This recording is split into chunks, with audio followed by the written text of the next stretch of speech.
O episódio da travessia do Mar da Galileia durante o milagre da grande pesca, descrito em Lucas 5, é amplamente conhecido, mas há outro momento posterior na vida de Pedro, relatado em Atos 11 e Gálatas 2, em que o apóstolo encara um desafio de fé tão profundo quanto as ondas. O momento em que ele foi chamado a confiar no poder transformador do Evangelho para além das fronteiras do que considerava possível. Esta é a história de Pedro em Jerusalém após seu encontro com gentios na Cesareia, um tempo em que a fé precisou vencer o medo das tradições e das críticas. As ruas de Jerusalém estavam cheias de rumores. Você ouviu o que Pedro fez, diziam alguns. Entrou na casa de homens incircuncisos e comeu com eles. Outros balançavam a cabeça em choque. Pedro, recém-chegado da viagem, percebeu que a paz interior que trazia ainda seria testada.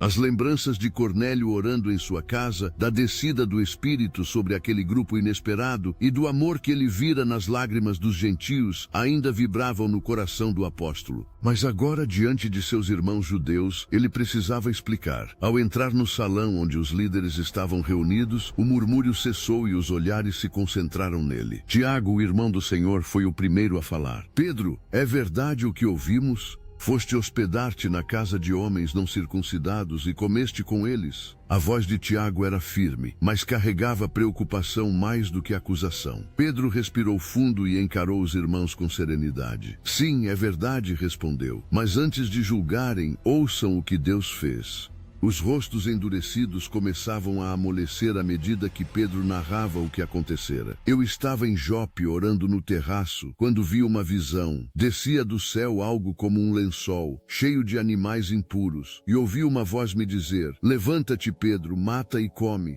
Eu respondi: jamais, Senhor, nunca comi algo impuro. Mas a voz replicou: não chames impuro ao que Deus purificou. Isso aconteceu 3 vezes, e logo batiam à porta homens enviados por Cornélio. O silêncio tomou conta do salão. Fui com eles, continuou Pedro. E quando comecei a falar ao grupo reunido, o Espírito Santo desceu sobre eles, assim como sobre nós no princípio. Um dos anciãos se levantou abruptamente, indignado. Estás dizendo então que Deus concede o Espírito Santo também aos gentios? Pedro olhou nos olhos e respondeu: sim, quem sou eu para impedir a obra de Deus? As palavras pararam no ar e o salão se encheu de murmúrios contidos. Tiago abaixou a cabeça pensativo. A tensão parecia hesitar entre a tradição e o amor.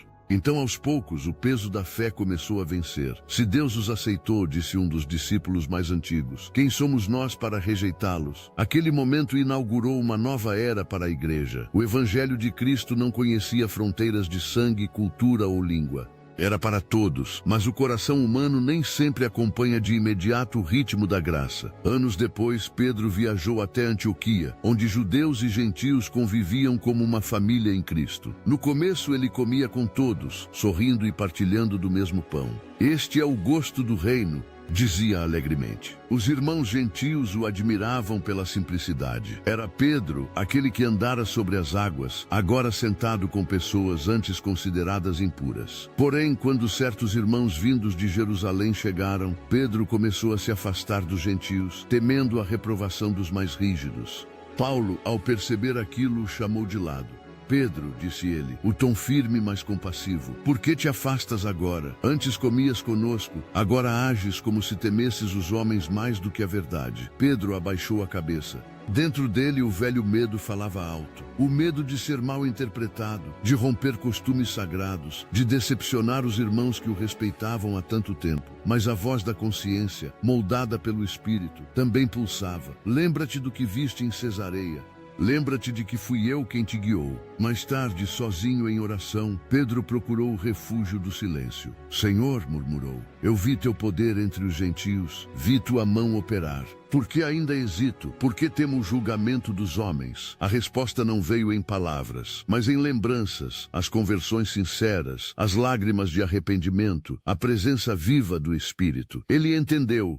Fé não é apenas crer em milagres visíveis, é crer que o amor de Deus é maior que qualquer barreira. No dia seguinte, Pedro voltou à mesa dos gentios. Ao vê-lo, alguns ficaram surpresos, outros sorriram discretamente.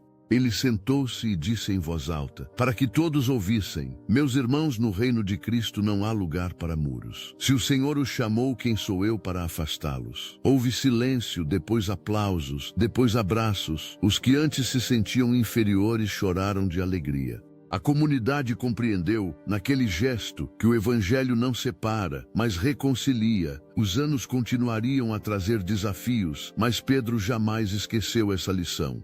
Mais tarde, ao escrever às igrejas dispersas pela Ásia Menor, suas palavras refletiam humildade e aprendizado. Deus não faz acepção de pessoas, uma lembrança viva do que vivera. Havia em sua voz mais ternura que antes, mais paciência para com as fraquezas humanas. Ele sabia o custo de crescer na fé, permitir que Deus desfaça em nós os medos e as fronteiras que criamos. Dessa história nasce uma mensagem poderosa para nós hoje. Quantas vezes o medo da opinião dos outros ou o peso das tradições impede que abracemos o amor sem medidas que Cristo ensinou? Quantas vezes deixamos de acolher alguém porque julgamos pela aparência, pela origem, pela forma de falar? A coragem de Pedro depois de seus tropeços mostra que o verdadeiro discípulo não é o que nunca vacila, mas o que reconhece o erro e volta à mesa do amor. Em cada tempo, em cada geração, Deus continua chamando homens e mulheres para cruzar fronteiras invisíveis, fronteiras de preconceito, de orgulho, de exclusão. A lição daquela mesa em Antioquia nos recorda que o Evangelho é maior do que os nossos medos, maior do que nossos rótulos. Ele une o que o mundo insiste em separar. Cristo não constrói muros, ele abre portas. Se você já se sentiu distante da graça, lembre-se, o mesmo Deus que acolheu Cornélio e abençoou a coragem de Pedro, deseja acolher você também. E se você algum dia hesitou em aceitar o outro, há espaço para recomeçar, para sentar-se à mesma mesa e compartilhar o pão da esperança. Porque a fé verdadeira se prova quando escolhemos amar mesmo quando é mais fácil recuar. Que a história de Pedro em Jerusalém e de seu reencontro com a graça em Antioquia nos inspire a confiar mais no poder do amor e menos no medo da crítica. Que aprendamos como ele que Deus rompe as cercas que nós mesmos construímos e que o mundo veja em nós igrejas vivas, mesas abertas e corações que não excluem. Se você gostou, curta e compartilhe para que mais pessoas sejam lembradas de que o amor de Deus não tem fronteiras.